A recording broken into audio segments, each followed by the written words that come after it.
এই শহরে প্রেমিক হতে হলে সুন্দর পোশাক লাগে, পকেট ভর্তি টাকা লাগে, সরকারি চাকুরি লাগে, বিশেষ দিনে প্রিয়জনের জন্য দামি উপহার লাগে।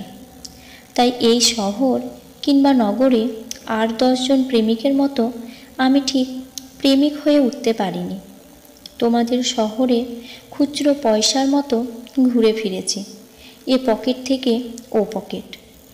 আমার প্রথম প্রেমিকার দেওয়া রুমালে লেখা ছিল, ভুলো না আমায়। সে আজ 2 সন্তানের জননী। আমার দ্বিতীয় প্রেমিকা, পাড়ার মাথা নিচু করে হাঁটা নিশ্চুপ মেয়েটা, হঠাৎ একদিন পথ আগলে একটা চিরকুট দিয়েছিল, আপনার সরলতা আমাকে ভীষণ টানে, আপনাকে ভীষণ ভালোবেসে ফেলেছি, আমাকে ছাড়া বাঁচবে না। সে আজ পিচুক বানিয়ে আমাকে ছাড়া দিব্যি সংসার করছে হেসে খেলে। আমার তৃতীয় প্রেমিকা, পায়ে হেঁটে টিউশনি করে পড়াশোনার খরচ চালানো ছেলেটা, অভাবী জেনেও যে মেয়েটা হাত ধরেছিল, সারা জীবন আমার অভাবে অভাবী হতে না চেয়ে সেও এক সময় ভারী পকেটের খোঁজ পেয়ে অভাবী বলে সূর্য ডোবার আগেই আধার করে ফিরে যায়।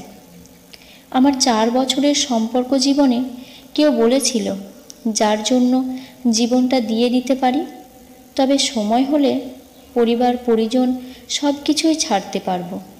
সেও একটা সময় পরিবারের কথায় আমার বেকারত্বকে দায়ী করে ছেড়ে যেতে খুব বেশি সময় নেয়নি।